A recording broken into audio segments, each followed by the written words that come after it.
Hey,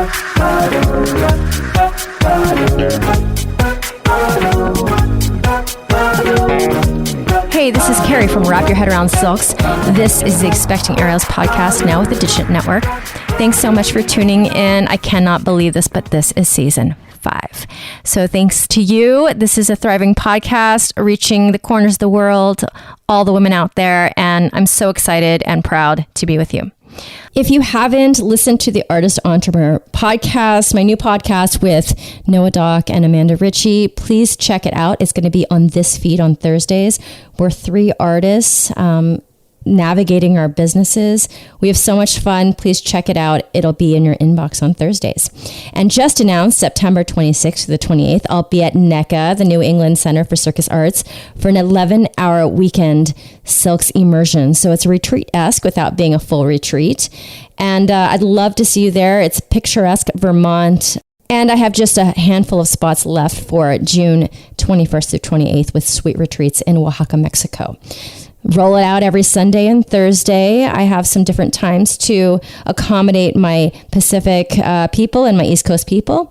My flagship course, Beginner to Intermediate Aerial Silks, online for anybody in the world. And of course, Aerial Rehab, which is meant to be the bridge between PT and your favorite aerial class. I'm teaching all over the place this year. Austin, Oaxaca, Ohio, and DC this summer. And of course, NECA in the fall. Let's get started. Yeah. So if you would introduce yourself to our audience, a little bit about your practice, a little bit about your family. That's my Bean. Hi.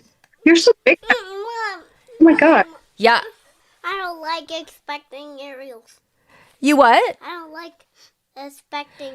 You don't like the expecting aerialist? No, because what happens is the show is like an interview show, and every single week I have a different guest. But for my other 2 podcasts, it's the same person every time because I have co-hosts, and she just likes the familiarity of it. But like every week, she has to like introduce herself to a new lady, and she's like, "What is this?" I don't blame. That's kind of She's like, "Why are all these new people here?" Yeah. Okay, so before you interrupted me, Bean, Kathryn, if you could introduce yourself, and I'll jump in. It always just goes really, really smoothly. Okay. I'm Kathryn Diego. I'm just an aerial hobbyist. I started in 2014, and then I took like a 3-year break because I was getting my master's, and then I started up again around like the pandemic time. And I was able to do aerial through, I think I stopped right before the end of my second trimester. And I've kind of just done it off and on since, just because like having a baby is a bit hectic sometimes. But I have a rig in my backyard, and I need to like tighten it up and make sure everything's okay before I get on it again. But I'm hoping to pick it up. Having a baby is kind of hectic, is the sentence. Kathryn, what do you do there in that office that you're in? Oh, I'm a commercial underwriter for a bank. So real job. Yeah, I have a 9-to-5, like legit working job. Legit. What made you take your first aerial class? I saw people do it in Mexico, and I think it's just like you see people do it and they're doing it well, and you're like, oh, that they don't look like they're making that doesn't look hard, and it is hard. And then and then I like stumbled upon a gym like in Orlando when I was home. I think it was that same year, and so that's what prompted me to try it. And I mean, I don't like working out, but like tennis or aerial or something where there's like a goal is like that's the best for me, like to remain active. So that's what I like doing. And is it the goal of it, or is it the creative outlet of it? More so. Maybe it's the creative outlet. It's just a trick. Like you're not actually running and being miserable. Yeah. Where do you train in Orlando? I think I have a couple colleagues that own studios down there. Orlando Circus School. It's on iDrive. Okay. Yeah. I love this. Okay. So you started, and then life happened. Mm-hmm.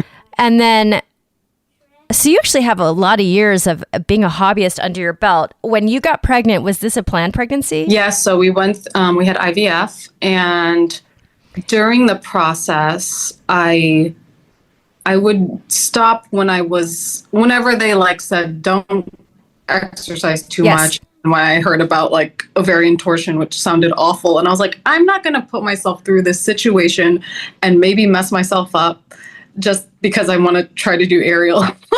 So I would like it easy during those times. Okay, so that's exactly what happened. I was looking to get a couple guests to talk about IVF, and I saw that you had responded back to a question on the IVF. That is why I like reached out, because I have like a couple of stories, and I just wanted to have this resource for listeners out there. Okay, so let's go back a step before you got pregnant. Tell me how it came, like how you guys arrived that you needed to do IVF. How did you arrive on that? So my husband has cystic fibrosis. And so basically what that does to your body is it's like I guess ultimately the issue is like for him, there's like an overproduction of like mucus and things. There's like you're producing too much whatever in your body. So for men, the fertility issue can be that they either don't have a vas deferens or it's clogged with like mucus, so the sperm would not come out of where it is. And so I knew we were going to need to have... Oh my God. So wait, mucus is everywhere? Like it's everywhere? So. Yeah. I learned something new every day. I had no idea. So it's like everywhere. It's like down there. It's in here, in your mouth, everywhere. Yeah. So I knew that if we were going to have a family, we would need to have some sort of like outside intervention. And I was just very cocky where I'm like, I already know the issue we have. So I know I'm not the problem. And I ended up not, they test you just to be safe. But I did say that to the doctor. I was like, well, it's him, it's not me. And they're like, we're going to test you just to make sure. And I was like, oh yeah, okay, that's fine. And so I was okay, but they have to go like, retrieve the sperm. And then we just went through the normal IVF route. I don't know that you could, I don't know why I didn't ask. I think maybe just because you had to do IVF anyway. I don't think you could do this whole process with IUI, but like the likelihood or the percentage is lower. Let's just do IVF. And so we were successful the first time, thankfully, which, you prepare yourself to be like, the likelihood of being successful the first time is not very high. And so, yeah, that's what we knew we needed to go the IVF route. You guys made that decision. Was it a long process? Like from finding out you needed to getting implanted to then being pregnant? No, it wasn't. To me, it wasn't that long, but I think it was kind of a normal process. We started, I feel like I started doing whatever injections and things or whatever in April. I feel like I have such a bad memory about it, but like we started in April and then I got they did the egg retrieval in September, I believe. And then we did the implantation of the egg in like the last day of November. And then I was secretly pregnant during Christmas, but I didn't want to tell anybody yet. And then in February, that's when I like told my family. So, I feel like it was all kind of standard. How old were you when you were first starting this process? The egg retrieval, I remember, because they tell you like, oh, you're gonna your fertility drops off at 34. My eggs were my 34-year-old eggs, and then I turned 35 at like the end of September, and so I was 35, but with my 34-year-old eggs. And oh my God, they freak you out. Yeah, they do. And so we had so we ended up having 2 embryos, and then the one was implanted successfully. The other one is frozen. And so hopefully we'll be able to try for that soon. That'd be nice if that all worked out for me. Okay. All right. So, oh my God, I'm so fascinated. So how old is your kiddo right now? So she's, oh gosh, I think she's 20 months now. She'll be 2 in August. Oh, okay. You're in that first year. Oh, wait, 20 months. No, oh my God, I can't do math. Like almost, almost 2. Yeah, almost 2. One thing that occurred is she ended up having a congenital issue where this is, it wasn't something I'd ever heard before, but I've since joined a Facebook group because, social media is like, even though it's awful, it's also like very good resource. But she ended up having 2 of the sutures in her skull. They fused prematurely. And so I'm going through all my, feelings of new mom and like the hormones and everything. And then I'm like, something's wrong with her. She ended up having called craniosynostosis. And luckily, it's not an unheard of thing. Like there's adults now who have had the surgery to like on their skull and things like that. But she had a surgery at 6 months old for her skull. And it was just, wow, scary. You're a first time mom and there's something you've never heard of before. And that was quite a time, but she's doing well. And it doesn't, they can only test for what they can test for. Doesn't appear as genetic. There's no genetic component to it. But that's it's a thing. And I don't know if it could possibly be linked to IVF, because there's so many disclaimers they give you of when you have an IVF baby, it's already automatically high risk, and maybe there's skull deformities, or maybe you might have heart issues, things like that. Can you educate me? Craniosynostosis, what is it exactly? Yeah, craniosynostosis. So in her case, there's a few sutures in the skull that are not fused when you're born because, the brain is going to grow and things like that.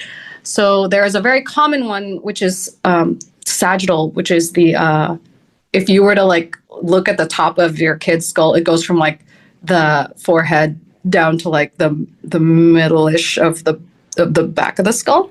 That's the most common. And then there's a few other common, the metopic, which is the suture in your forehead or something. That one might close prematurely.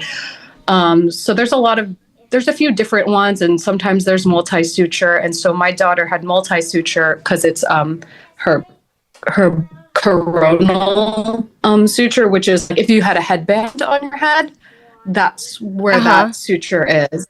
And so sometimes it's just one, so it's unicoronal.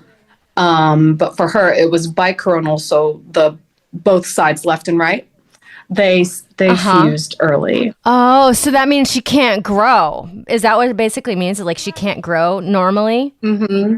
So what the surgery when she was 6 months was, the way my husband says it, which is probably something everyone else gets, but I didn't have braces. So it's apparently, the way he describes it is it's like a palate expander for your skull. So what they did was they put this hardware in her skull so that on either side, so on her temples, there were these hardware that you would turn. We turned it every day for about a month to create room in her skull for, the brain growth and things like that. Wow. Yeah, it was a lot for for never hearing it and then dealing with that when your kid's 6 months old. Okay, can I tell you? Okay, my partner, bless his heart, he just so I don't think he's the weird one. I think I'm the weird one because I'm the daughter of a doctor. Mm-hmm. So something would happen to me, my mom would give me a Claritin. You know what I'm saying? Yes. My dad was a cardiologist, so he dealt with people dying all the time. So anything that was not to a certain dangerousness, they just didn't take it very seriously. Stuff happened where other parents are rushing their kid to the pediatrician. My parents are you're fine. So Asa is that with me because he's just no, we're in the pediatrician, blah, blah, blah. He would have just spent the whole first year of her life crying had it been something like that. Well, it's funny because my husband, he has a medical background. His sister also does. And my mom is a nurse and I have been around her and she talks to me about things like that. And my dad, though, is an engineer. And so when we're telling them okay, she's going to have the surgery, he's I mean, he was like, does she really need to have a surgery? And I'm like, yes, she really needs to have the surgery. I don't know why you're being so weird about it. Like, it's not like it's trailblazing surgery either. It's like, this is the normal process. Like, we go to Nemours and we are with their craniofacial team. They're telling us what they traditionally do in these situations. And so he's like, I don't know if she needs to have it. And you're like, just trust me that she needs to have it. But no, she's doing great now. And yeah, it's a crazy thing to go through. So crazy. Oh my God. And so did you know this? Did you learn about this like the day she was born? Well, not the day that she was born. Okay, so she got her diagnosis the day I went back to work because we kind of just thought, oh my God, she had like a bit of like plagiocephaly that we fixed with a helmet. So my husband had already taken her to the helmet doctor because he was like, let's just get going with this. And they were like, well, and the helmet place, like the OT there, it's not in their wheelhouse probably to, diagnose things like that. But they were like, yeah, she seems like she'd be a good candidate. We just need to get signed off by neurosurgery or, a neurosurgeon. And so we took her. I wasn't there because I started work that day and my husband was able to get an appointment faster than what was already scheduled. So he and his sister, and I'm glad she went with him because she's an MD PhD and was probably a better person to be there with him during that time.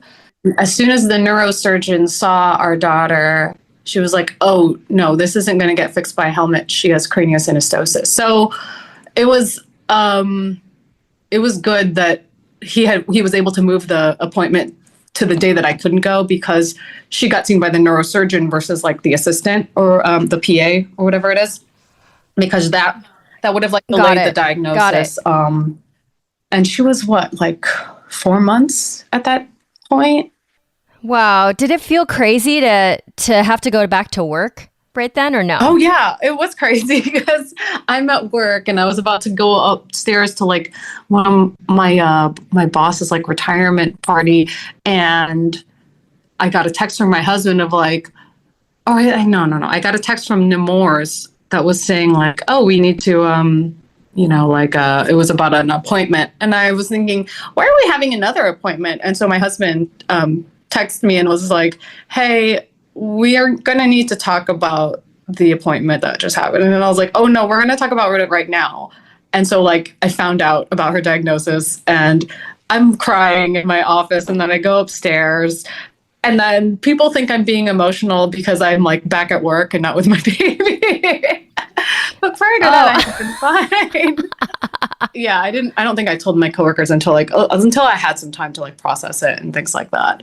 But it's been we've been really happy with the hospital group, and yeah, she's been doing very well. It's just, I feel like we're so lucky. There's so many resources out there right now. When I was pregnant and doing aerial and we could see what other people had gone through. And then during this time where it's hard to research while you're also dealing with a new baby, but this was, you're dealing with a diagnosis you've never even heard before. And so you're just learning. It's hard because there's so many different sutures in the skull. So many people have gone through different things, and it's not necessarily applicable to your situation. So that was hard to kind of pick through okay, what is relevant to me and our journey kind of thing. So yeah, I just try to be helpful to other people now because I'm because bicoronal isn't too common. And so every time there's a bicoronal person, I used to search the group, just using that keyword to see as much information I can. I reached out to moms separately, and even now there was recently a woman who said her kid was just diagnosed. So I was like, hey, feel free to DM me and I'll try to answer whatever questions you have, because it's hard out there. Yeah. And your daughter, was she having other regular like baby stuff as well? I mean, this issue wasn't creating any pain for her. She was just not, it was for the future of her growth, right? Like it wasn't giving her symptoms. correct. Yeah. Her head was just kind of like I said, she looked like she had positional plagiocephaly. They're like looking back when I was pregnant, because I was 35 and IVF, like, I'm a higher risk. So they like do the extra monitoring on you. And there was one point, I don't remember what like scan, but when I was with the maternal fetal medicine doctor, they did a scan and the doctor came back in and was like, I think we need to just scan her head again, because I don't know if we're giving her all the credit for her head size. And they ended up like remeasuring it and they were like, okay, I think we're okay. She was like the 50th percentile for her head size.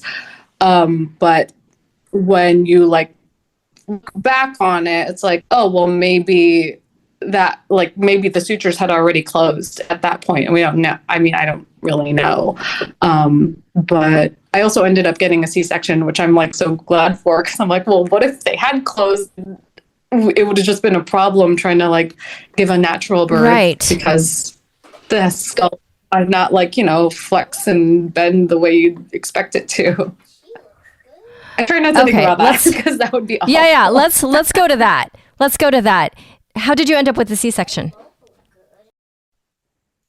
So she was frank breech, and so sitting up, and actually my OBGYN was someone I did aerial with, and she was like, let me just schedule you for a C-section. Hopefully the baby will get her head down and we won't need to, but I'd rather you be at the beginning of the day, just because you don't eat and things like that. You don't want to have to get like too delayed.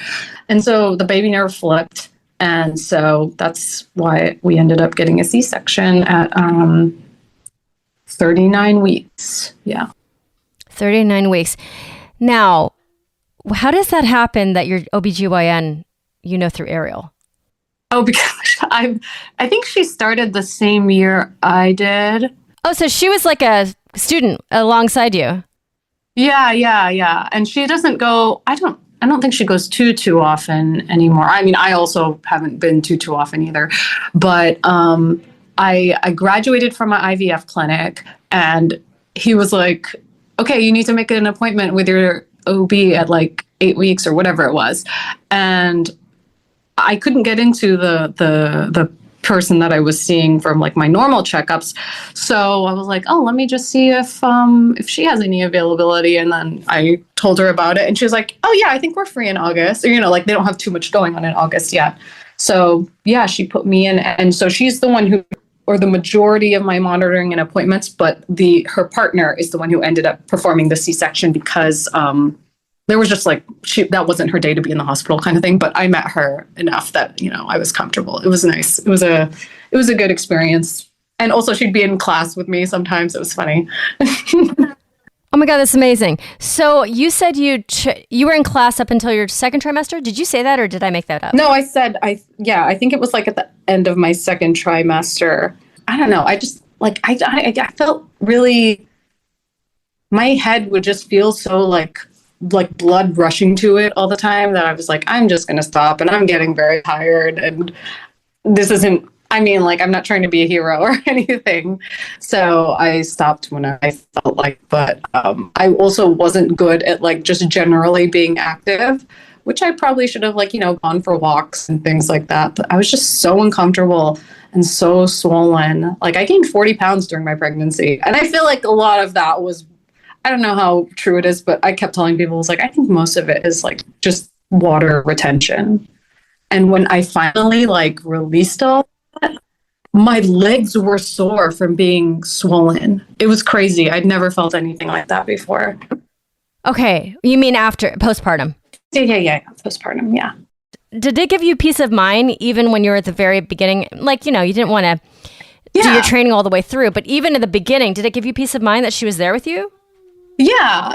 And if I had any questions, or if there was a move that I was like, is that okay? And she's like, yeah, it's okay. But it was funny because she was like, she would say, I'm very impressed that you're still doing it because she didn't apparently train when she was pregnant. But there was another, so my instructor, she was the instructor for like another girl that like she doesn't go regularly anymore, but she was doing aerial to like the day she gave birth, I think. Well, and she's been pregnant twice. So yeah, there was a lot of different resources, just not even like online, but like in my regular life that I had. And so I felt comfortable with doing aerial. But it was funny, I once posted a video and I think I sped it up a little bit. But I'm usually like very cautious because I'm like, this isn't my job. I'm not an aerialist by trade, so I don't need to do anything too crazy. But like I posted it and like all of the Filipino aunts were like, okay, you need to stop doing aerial.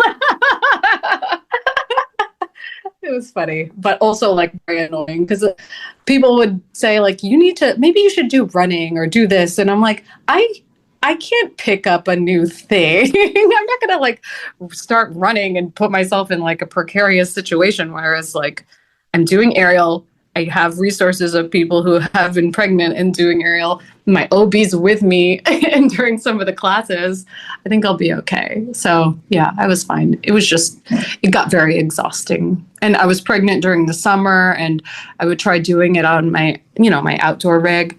And I was just like, this is just hot. Oh, forget it. So yeah, hot. I was like, I don't like it anymore.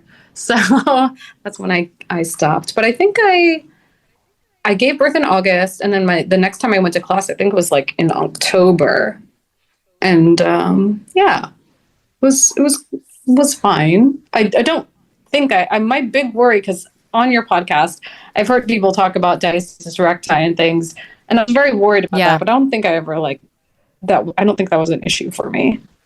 So that was nice. How did you feel coming back into class after you had the baby? I was just worried about like taking things easy since I had a C-section, and I was just like, I'm always surprised when I come back because I'm much stronger than I think I am. Like, still able to climb, I can invert. Sometimes it's not great looking, but I'm able to, which is I feel like already a triumph. But yeah, I think it's just putting the time in. I haven't carved out that time. It's just kind of difficult. I think like just because in Orlando, everything's just kind of spread out. And so everything just takes more time than maybe it needs to. So that's why I'm trying to like make a point this weekend to at least like do it a couple of times a week at home. Yeah. I mean, full-time job plus kid, it just doesn't really leave time for a lot of other things. Like, yeah, we just really have to carve out whatever it is. For me, I'm like lucky in a way because that exercise, regardless of what the exercise is for you, it's like woven into my job. And then the thing that I struggle with is more the financial security. But at least it's like I've got one or the other, right? Like people usually have one or the other. Like everything you've said, it's like right on point. It's like, yeah, you felt tired and this pregnancy is hard. Like why? None of us need to either like not train the whole time or train the whole time, Like the whole point is to follow what your body is saying. And then I think kind of what you're laying out for just how hard it is to carve out the time as a hobbyist with a kid and a full-time job is something people resonate with because it's just a fact. Yeah. It's just so hard to get into the studio when, you have a kid and then 40 hours a week. I mean, I work a lot more than that when it comes to working on my own, but it's so different if you're working for somebody else. I really believe that. Yeah, it makes you tired in a different type of way. So, okay. So 2 questions.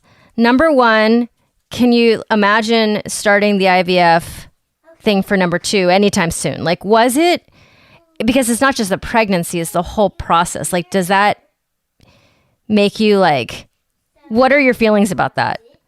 I'm pretty good about forgetting hardship. So I'm already like not specifically remembering, how difficult IVF was or whatever. And also when I first did IVF, I didn't tell my well, I told my sister. I didn't tell my parents because my mom, healthcare professional, I felt like she would nag me about like, take this vitamin, take this. I mean, I did take what they said, but I just didn't need like the added stress of all that. But I think this time around, I'll probably just tell them because it's like, I want to have the support now of like, if I'm going to be put under and have whatever, I'd like to have them like watch the baby or help us out, you know, during that time. So yeah, I'm excited to try again. But I think that this one embryo is like, you know, if it doesn't work out, then that's it. Do you have any advice for women out there who are going to go through an IVF journey?